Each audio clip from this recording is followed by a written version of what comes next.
संगठन के लोग और सामाजिक संगठन रहना उतना ही आवश्यक है जितना राजनीतिक दल के लोग काम कर रहे हैं, उससे कई गुना ज्यादा इन सामाजिक संगठनों के लोगों की जरूरत है। लोग कहते हैं कि हजारों प्रकार के सामाजिक संगठन बन रहे हैं, ठीक बात है। अगर वो आवाज उठा रहा है हमारी, अगर वो 5 लोग मिलकर कहीं से आवाज उठा रहे हैं तो हमें उसको स्वीकार करना चाहिए, कम से कम आवाज तो उठा रहे हैं। उन जैसे उन लोगों से तो अच्छे ही हैं कि वो देखे कि पड़ोस जिले में, पड़ोसी जनपद में घटना हो गई, वो कहते हैं हमका क्या करे, यार हमसे क्या मतलब है, वो हमारी जाति का थोड़ी नहीं, हमारी बिरादरी का थोड़ी नहीं। लेकिन जब उनके ऊपर घटना होती है तब वो कहते हैं कि यार ये बड़ा गलत हुआ है। तो आप सोचिए कि अगर हम बहुजन समाज के लोग, SC ST OBC माइनॉरिटी के लोग, अगर हम एक दूसरे के पूरक नहीं बनेंगे, एक दूसरे का सपोर्ट नहीं करेंगे, एक दूसरे का साथ नहीं देंगे, तो जो सामंतवादी लोग हैं, जो मनुवादी लोग हैं, जो इस विचारधारा को खत्म करने वाले लोग हैं, वो तो चाहते हैं कि आपस में आप लड़ाई करें और आपस में आप तोड़ फोड़ करें और आपस में आपकी विघटन हो। तो साथियों, अगर जो विचारधारा की बात करने वाला व्यक्ति है वो जरूरी नहीं, मायने नहीं रखता है कि वो हमारे ही संगठन का हो, किसी भी संगठन का हो, अगर वो विचारधारा की बात कर रहा है तो हमें उसकी विचारधारा का सहयोग करना चाहिए। हमसे जितना हो सकता है वो हमें करना चाहिए, ये बहुत जरूरी है। क्योंकि आपने देखा है कि जितनी घटनाएं होती हैं, कहीं न कहीं उन घटनाओं को उजागर करने वाले वो सामाजिक संगठन के लोग ही हैं जो उन घटनाओं को उजागर करते हैं।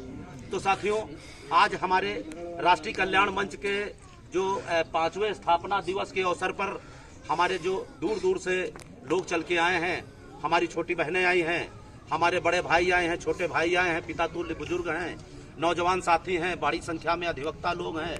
मैं सभी को बहुत बहुत धन्यवाद देना चाहता हूँ, बहुत बहुत धन्यवाद देना चाहता हूँ कि इस समय खेती का काम भी चल रहा है बहुत तेजी के साथ, और उस ऐसे भीषण परिश्रम वाले समय में आप लोगों ने जो समय निकाला और समय निकाल करके इस कार्यक्रम में शामिल हुए, उसके लिए मैं आप सभी को बहुत बहुत धन्यवाद देना चाहता हूं और बहुत बहुत धन्यवाद देता हूं।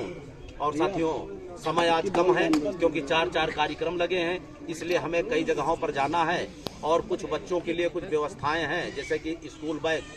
साथियों, मेरा मतलब ये नहीं कि मेरे देने से किसी का भला हो जाएगा, लेकिन मेरा मतलब ये जरूर है कि हो सकता है कि किसी बच्चे का मनोबल बढ़ जाए और वो आगे बढ़ जाए, और आगे बढ़ जाए तो जब आगे बढ़ जाएगा तो कुछ ना कुछ तो व्यवस्था में परिवर्तन होगा।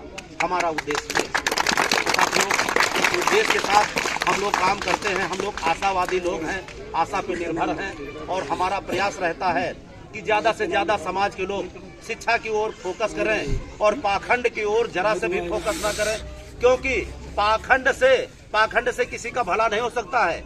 मैं दावे के साथ कहता हूं कि पाखंड से किसी का भला नहीं हो सकता। पाखंड से उसका भला जरूर हो सकता है जिस व्यक्ति ने इस पाखंड को बनाया है। आप बताइए कि इस पाखंड से अगर भला होता, अगर इस पाखंड से और इस लौंग और भभूत से भला होता, तो भारत के बॉर्डर पे जो हमारी भारतीय सेना लगी है उसको लगाने की जरूरत नहीं पड़ती, वहां पर सिर्फ ये लौंग और भभूत फूंक के डाल दिया जाता। तो साथियों, इस बात को अपने दिमाग में रख लो और पाखंड से तुमको मुक्ति मिल जाएगी। हम तो चैलेंज के साथ कहते हैं कि दुनिया का सबसे बड़ा जो अपने आप को समझता हो कि मैं विद्वान और वैज्ञानिक या मैं तांत्रिक हूँ, मैं उसको अपनी खरीदी हुई 1 बीघे जमीन लिख दूंगा, लेकिन वो हमारी गाड़ी की पहिया खोल के वहां से हटा दे, जादू से हटा दे, अपनी ताकत से हटा दे, मैं अपनी खरीदी हुई वो 50 लाख कीमत की 1 बीघे जमीन उसको मैं लिख दूंगा, लेकिन वो कर दे? नहीं कर सकता है। सिर्फ चूतिया बनाने का, पाखंड बनाने का एक जरिया लोगों ने बनाया, अपनी रोजी रोटी चलाने का एक जरिया बनाया। इन भोले भाले बहुजन समाज के लोग, जो ये भोले भाले जो गरीब कमजोर लोग, उनको एक मूर्ख बनाने का ये धंधा है, ये एक जरिया है।